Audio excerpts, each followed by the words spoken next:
ഈ പുരാതന പാട്ടിൽ രേഖപ്പെടുത്തിയിരിക്കുന്ന കാര്യങ്ങളാണ് നമ്മുടെ യഥാർത്ഥ ചരിത്രം. ഈ പിതാക്കന്മാരാരായി ആ ചരിത്രം മുഴുവൻ പാട്ടായി. അവരെന്തിനാണ് അവിടുന്ന് ഇങ്ങോട്ട് പോകുന്നത്? പാണന്മാർ അഥവാ വീരടിയന്മാര് ഈ പാട്ടുപാടി തലമുറ തലമുറ കൈമാറി നമ്മൾ ഇന്ന് ഈ കാര്യങ്ങൾ നമ്മുടെ ചരിത്രം മനസ്സിലാക്കുന്നു. ജയിലിൽ കിടന്നവരെ എല്ലാം കൂടെ ഒരു ദിവസം കപ്പലൊക്കെ ഇങ്ങോട്ട് വിട്ടാണോ, അതോ നാട് കടത്തപ്പെട്ടവരാണോ? ഈ 72 കുടുംബം എങ്ങനെയുള്ളവരായിരുന്നു?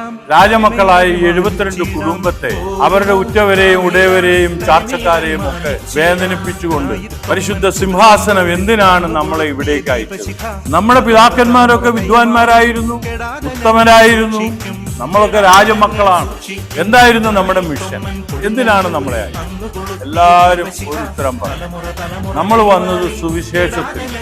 ഞാൻ നിങ്ങളോട് പറയുന്നത് എനിക്കത് വിശ്വസിക്കാൻ പറ്റില്ല. കാരണം നമ്മൾ എന്തിനാ വന്നതെന്ന് നമ്മുടെ പുരാതന പാട്ടി പറഞ്ഞു.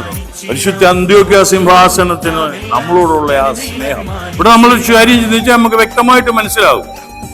നമ്മുടെ പിതാക്കന്മാര് അവർക്കത് മനസ്സിലായി, സിംഹാസനത്തിന് നമ്മളോടുള്ള സ്നേഹം. അതുകൊണ്ട് തന്നെയാണ് നമ്മളെ അവർ പറഞ്ഞു പഠിപ്പിച്ചു. എന്ത് പഠിപ്പിച്ചു? അമ്മയെ മറന്നാലും ഞങ്ങൾ അന്ത്യോക്യയെ മറക്കില്ല. അമ്മയെ മറന്നാലും ഞങ്ങൾ അന്ത്യോക്യയെ മറക്കുകയില്ല. തനിമ വളർത്തും ആചാരങ്ങൾ തനതായി ഞങ്ങൾ സൂക്ഷിക്കും. ദുരാചാര പ്രവണതകൾ ദൂരെ തട്ടിയകറ്റിയിടും.